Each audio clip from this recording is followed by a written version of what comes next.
Welcome to Secrets from the Saddle podcast. I'm Sylvie Dow, your host, fellow cyclist, bike club founder, cycling coach, bike race junkie, just truly super passionate about cycling. My journey with cycling started 20 years ago when I opened a spin studio, started a women's race team, and founded a women's only cycling club called Cycle Fit Chicks. I'm super thrilled to reveal all aspects that make the world of cycling operate. I'm so excited to be able to bring you interesting people from around the world, pro cyclists, recreational cyclists, coaches, event organizers, bike shop owners, everything and everyone you need to know or ever wondered about when it comes to cycling. I know you'll enjoy this episode.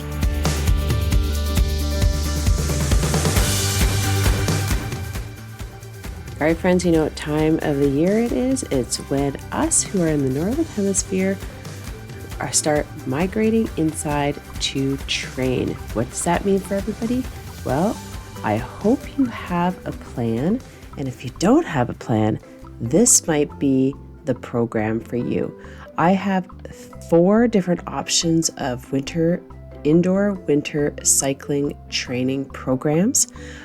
One is a full Monty, 3 days a week Zoom cycling skills development program, Tuesday night intervals, Saturday morning group rides. It's amazing. I did it last year. We had so much fun and so much progress. Number 2 is a 16-week Thursday night. You join us for cycling skills and development only, and then you've got the rest of the time to use those skills on Swift or outside.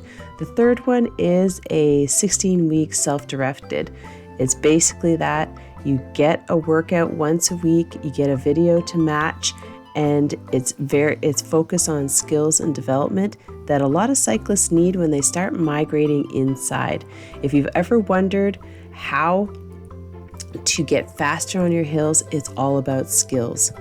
If you've ever wondered how you can improve your pedal stroke, it's all about skills. If you've ever wondered how to get faster in speed and working on strength and development, it's all about skills, and it's all about getting in the gym. So I would encourage you to take a look at my programs. It's cyclingskillspro.com. That's cyclingskillspro.com. And our 4th one is one-on-one coaching at a monthly rate. So depending on where you are, I feel that one of these programs is amazing for anyone to get out there, depending on if you're self-motivated or if you need accountability. These programs are amazing. So cyclingskillspro.com. I'll see you online. All right, everyone, we've got a really cool episode for you today with Gabriela Siebach, and she is from CESCO, unilingual company, which helps multilingual events bring diverse communities together. So we're going to be chatting about how her services, the company services, which have been around for about 19 years, can help build more culturally diverse cycling events. So if you're an event organizer who already has something going on, or maybe you're looking to create an event, how can you partner with different communities in your town or provide multilingual information so that you can bring more communities together? So super excited, and I hope you enjoy this episode.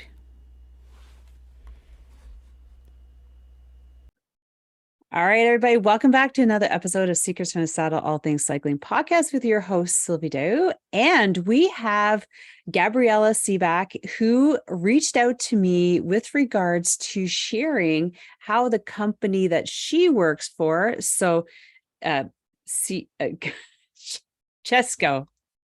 right? Yes, CESCO Linguistic Services. So Gabriela is going to talk a little bit about the company, but most importantly, why we brought her out is that their company can help cycling organizations, communities, groups create really amazing cycling events and help facilitate that on a larger scale, as well as festivals. And that's where I was like, oh, that's something really cool that I know from speaking to a lot of event organizers and also looking at creating a festival myself, thought that this would be super interesting. So I hope you guys are going to enjoy this. Welcome, Gabriela, to the podcast. Thank you so much for having me, Sylvie. All right. Well, I know, are you a cyclist? Ooh, I dabble in cycling, mostly stationary, but I do some of the community group rides that they're called, with pit stops at not so healthy venues, but not at the professional level. Oh, hey, we're not here at the professional level, but I'm excited to hear that you are a cyclist of a recreational level, because that's where we all start. So let's tell us about the company. So CESCO Linguistic Services is a company based in Denver, Colorado, which is a huge hub for a lot of international events. The owner and founder of the company, Giovanna Carriero Contreras, is Italian, and she started the company because she started to see the need for people that speak different languages to be able to come together. She has a background in linguistics, as do most of us that work at the company, and we've been in business for 19 years now, helping a lot of different diverse communities come together and communicate, even though they don't share the same language. And that's where cycling really comes to play for me, because it brings so many different people together. And I'll give you an example, is when I went to Unbound Gravel, which is in Emporia, Kansas, there were like cyclists there from 40 different countries. So you can imagine like the pool of people in one area with a common love for riding bikes and like doing gravel. And gravel events are just exploding on like small levels to big levels, where, because it's just a different fun environment over road. I hate to say it. I started as a roadie, still love my road bike, but road events are sadly not as festive like as gravel. They aren't. I don't know what it is. We all just like go there. Very serious. Yes, very serious. We look very serious, and we just ride our bikes and we ride them hard, and then we just leave. You know what I mean? There's like no hanging out, and like there's a little bit of community and family. Like we tend to see like the same people, but it's not the same vibe. So is that something that you put a lot of emphasis in, is creating that vibe? Yes. And that's exactly, yes. And that's exactly where language comes into play for these types of large events, right? Because in order to create that vibe and have that camaraderie and community to that larger scale that you're mentioning, you need to be able to communicate, you need to be able to reach diverse individuals, and you need to be able to meet their multicultural needs. And that's where we come in, and we help you organize, think about certain things, and help you really just expand and reach out to communities that you might not otherwise be able to reach, of enthusiasts and cyclists who are looking to be part of a larger community. Okay, so break that down for me. Like, how does that work? Are you your company? So how does that work? Because then I have lots of other questions. Perfect. So we've created a guide that kind of breaks down some of the steps, but I'll share a couple with you first of all. And step number one is in the planning, and that's kind of going back to planning. And if you know that you're a part of a large city, or maybe you're a part of a smaller community that has refugee or immigrant communities within it, step number one is planning ahead, planning to incorporate these communities into your event, and thinking about how you're going to reach out to them. Any marketing materials, social media outreach, Even radio announcements that you're going to be publishing, making sure that they're available and accessible to these communities.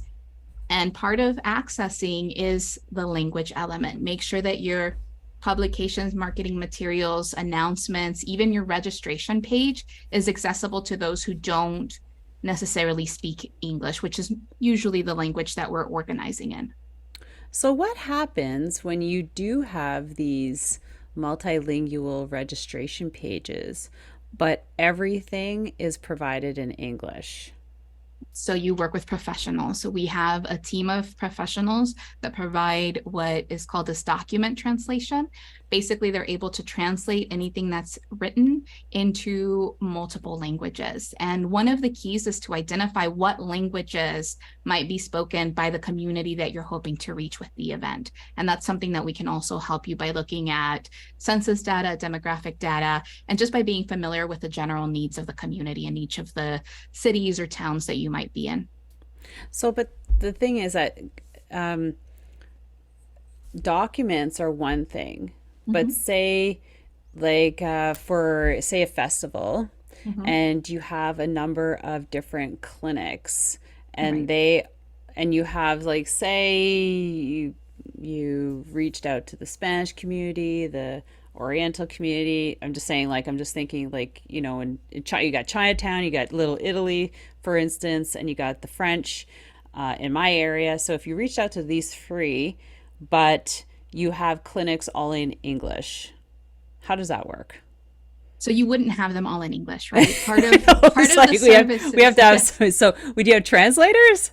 Yes, so you can have physical interpreters that help and support. You can also talk to volunteers in some of the organizations that choose to come and sponsor at your locations. Okay. And you partner with them and you say, we're reaching out to the Vietnamese speaking, Chinese Mandarin speaking, and French speaking communities.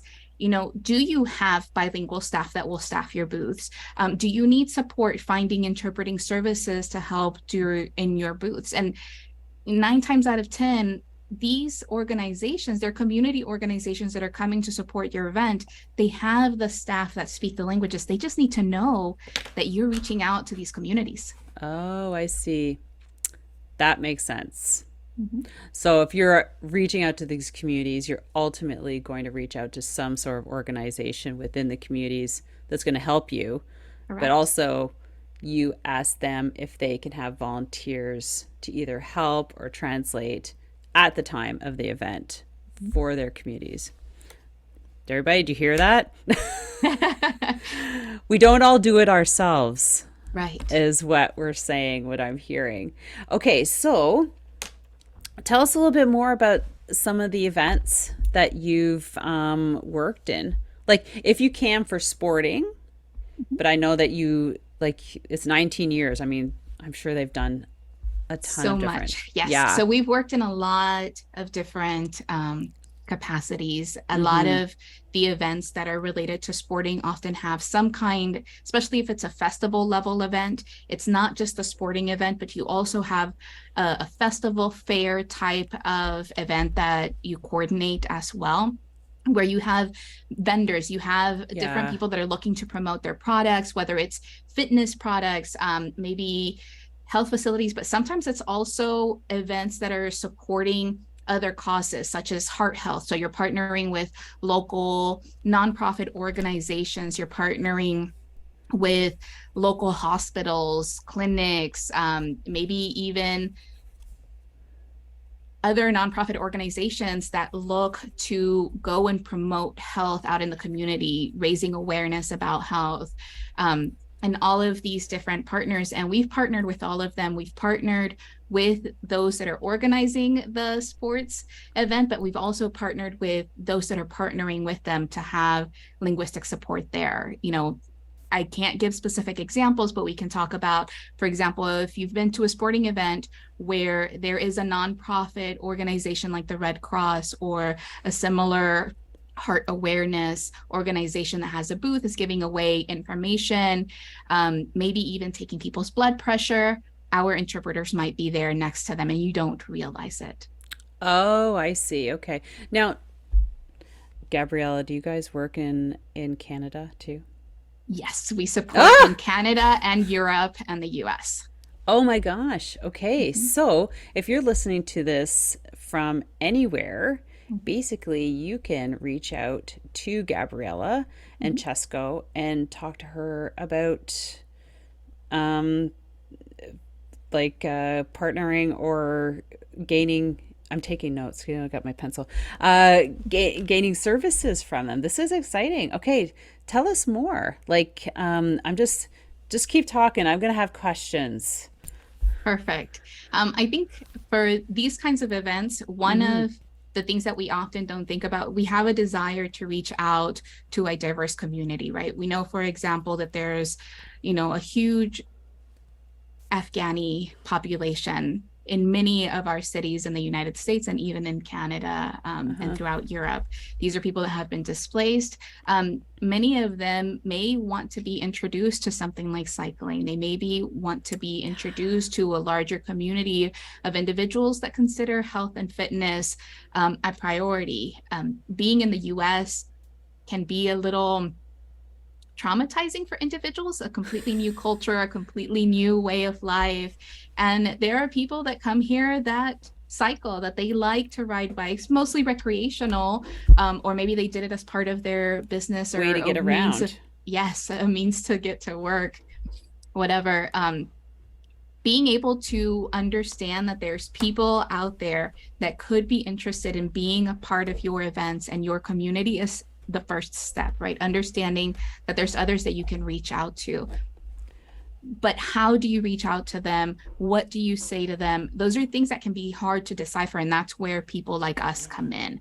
Our company, CESCO Linguistic Services, aside from offering the actual language support, we offer consulting services and can help you think of some of those things that are hard to think about. Things like what kind of offerings do we want to have at the festival? There are people from diverse cultures that have diverse dietary needs. And are you talking to the right food trucks and are you talking to the right potential sponsors to make sure that there's enough variety in the options so that everyone that comes can feel comfortable? Huh. I didn't even think of that. But you know, I think more event organizers need to think outside the box Mhm. and actually, because when I talk to them, the thing that they're looking for the most is to gain a larger female presence Right. in an event. I'm like, okay, females. Well, females, we're like everywhere, and what if an event organizer were to, like you said, target a certain population of individuals who would, be have females for one, and Mhm. be open to, wanting to join that event. Just, I mean, as an information, right? Over just trying to, um, just market it to everybody.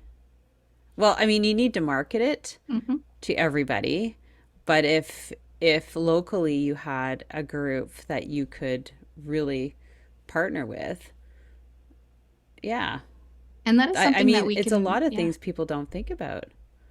And that's something that we can support with. And you talked about gender, gender specific targeting and Mm-hmm. things, and I'm sure that there's people that you can consult for that or just kind of think outside the box to find some of those communities. But when it comes to diverse communities, sometimes it can be challenging. People don't think, hey, let me get in contact with the refugee clinic, see if they're able to communicate my event or share information about my event. Anything that's health related, any clinic's going to be happy to support and help you promote. And that would be the excellent partner for somebody that's looking to put together a cycling fair. Yeah. Hmm. That is kind of cool. Okay.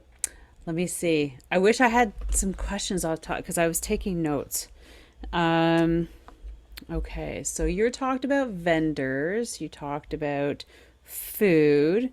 You Mhm. talked about partnering with local not-for-profits. So that, like you said, that can be the church. That can be, um, like a seniors community, like not that they would enjoy, but I know of one event organizer who partners with a lot of said organizations locally to help gain all the volunteerism that he needs, right? And he gives donations as a thank you.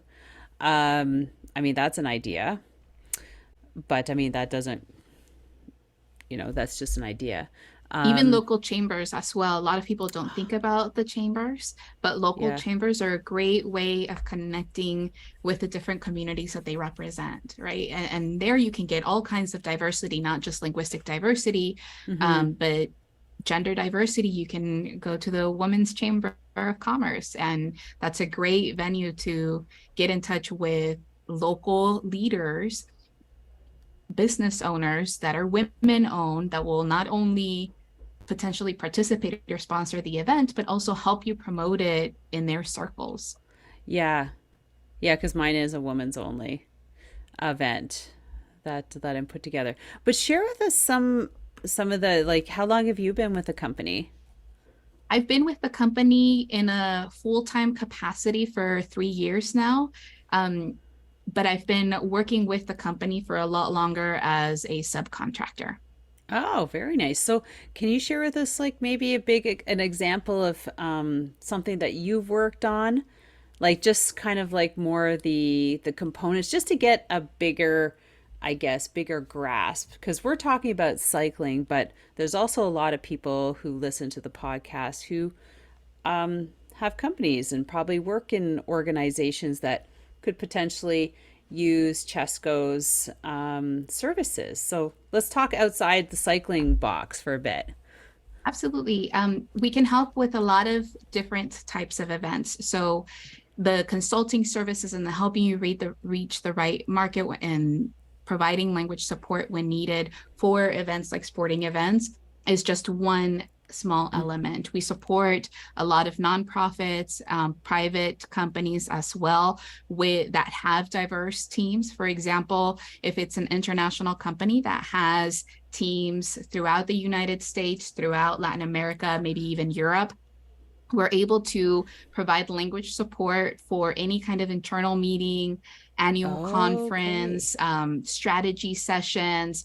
We even support, unfortunately, events such as layoffs, company closures, supply chain information sessions, all of those different types of events where you need to communicate to a diverse workforce. That's something that we can support. If you have an international audience that you want to reach by marketing your business or trying to expand to a new market, we can support that as well. Oh, so that's super interesting. So you can go in and work with a company who has multilingual employees and help from an internal perspective. Oh, see, I thought you were more like events, more on the I was saying like not presentations, but you said the corporate corporate events, right? Like like corporate, larger corporate events. We have different teams, and we have teams that focus on all of the different aspects of language. So we support large corporate events. We help with internal events. The larger the company is, they might even have event professionals that work within the company. So we'll help those kinds of companies as well.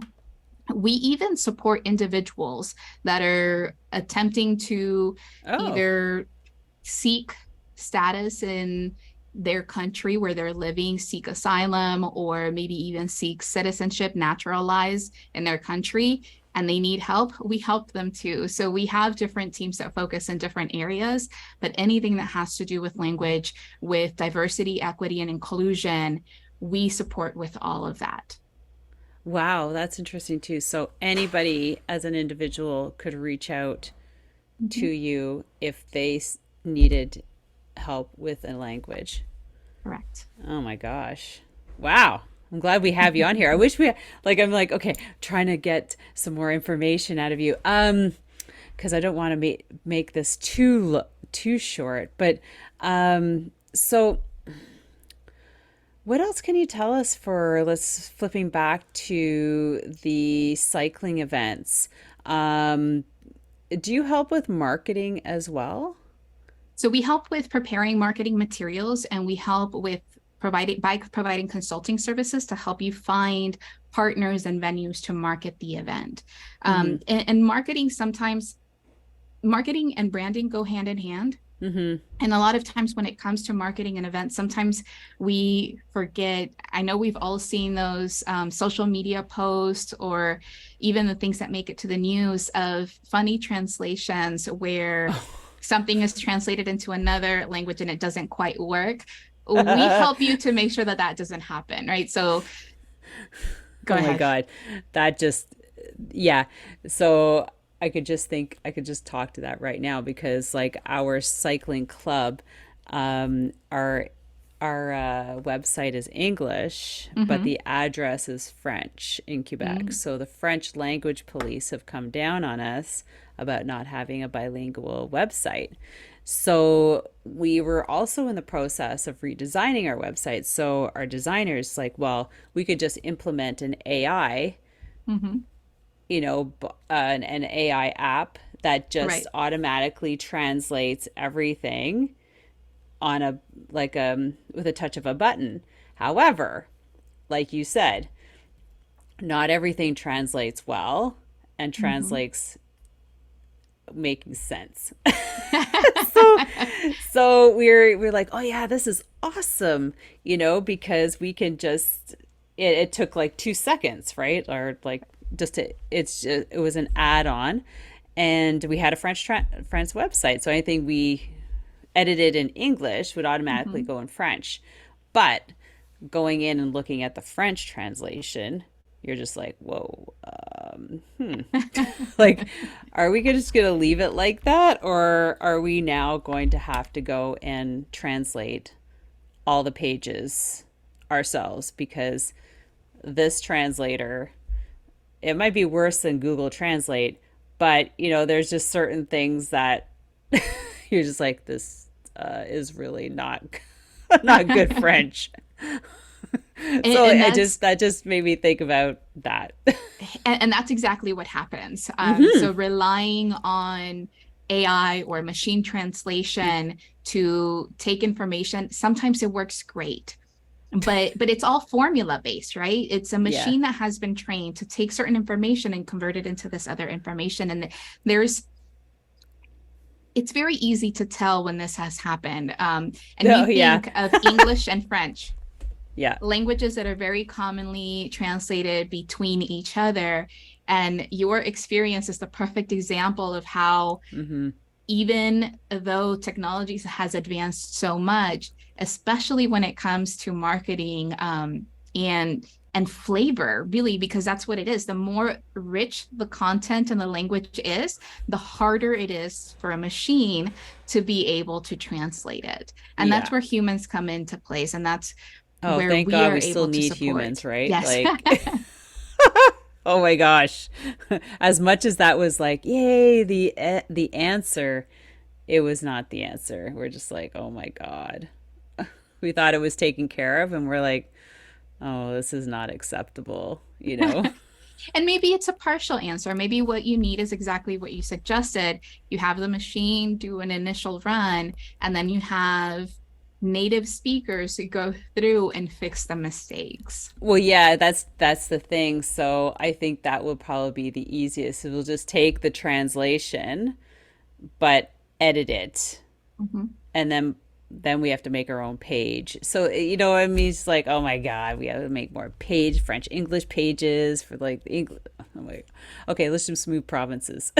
I think we're just at that point because we're side by side with Ontario and Quebec, and because we have more, like 90% are English speaking members, and 10% are from Quebec.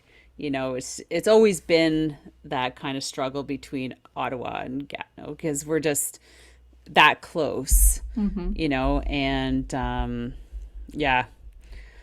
so it's a big decision. We're just like, oh, good. So, But yeah.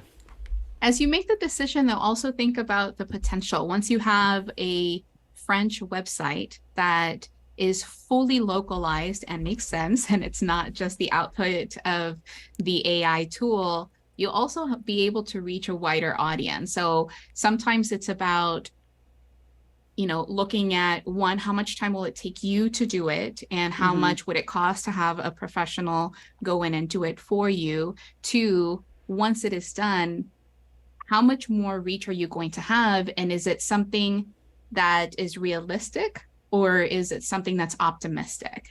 And you can start looking at that and see, if having my site in French is going to triple my viewers on my site, and the amount of traffic that I'm getting and access to my content, it might be worth it in the long run. But it's all of these things that you have to take into consideration. Well, yeah, because that's the thing, right? Because we deal predominantly in English. We have English speaking leaders. Clinics are all in English. So then it would get into like French English, having people do both and post, just doubling up on what we're doing already. And I'm not sure. I don't think that's the avenue we want to go. And so it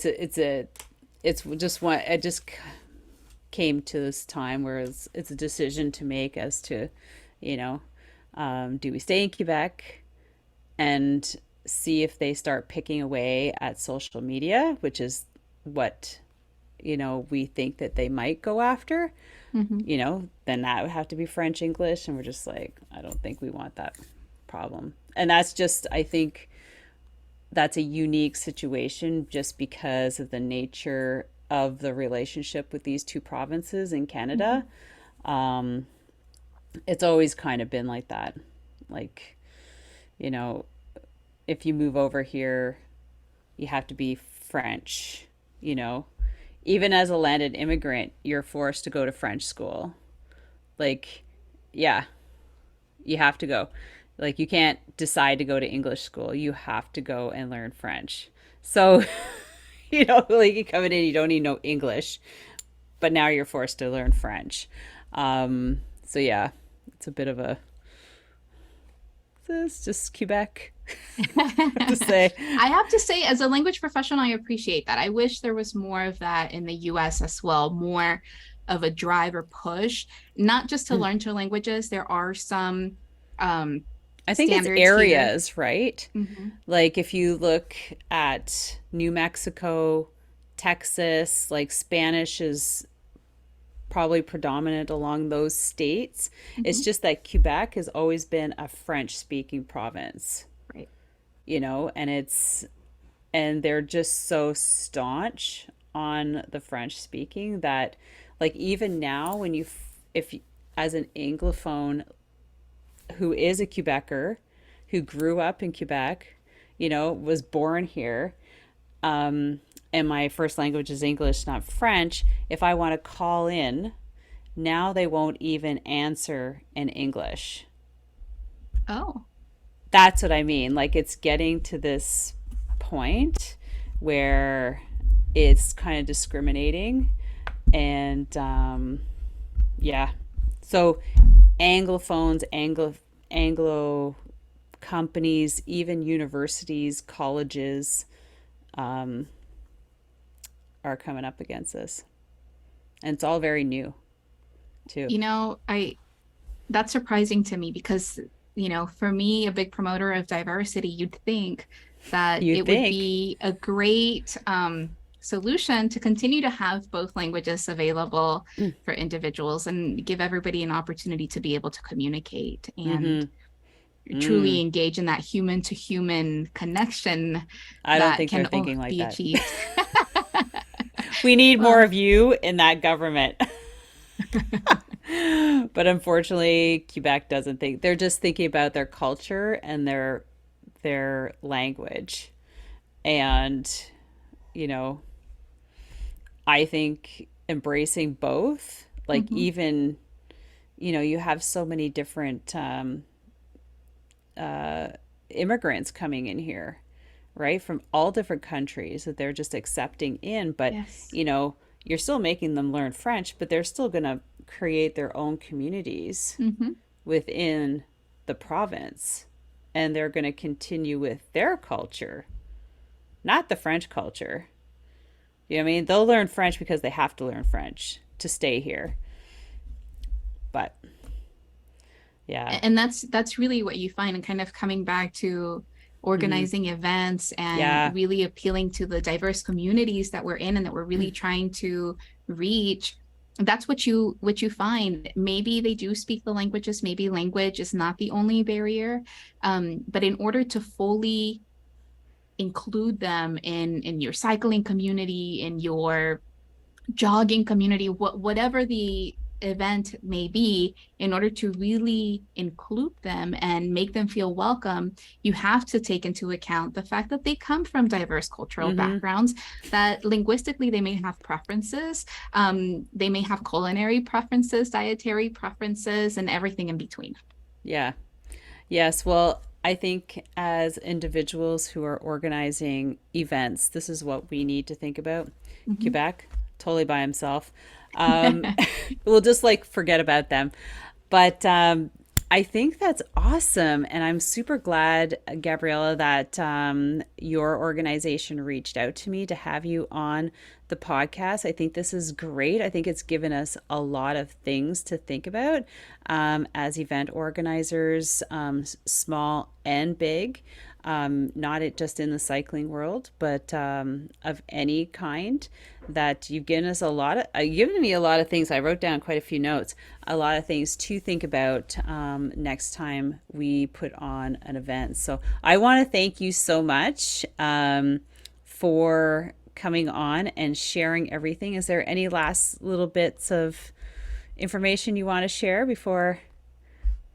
Well, first of all, I want to say thank you, Sylvie. I've really appreciated being part of Secrets from the Saddle. I have to say, I feel like I need to get into more cycling now. But just thank you. Thank you for the opportunity to share a little bit about how we can be more inclusive and appeal to a more diverse audience when we're putting together events, whether it is sporting events or any other kind of event that we may be a part of. And just thank you so much for your time. You're welcome. So where can everybody find CESCO?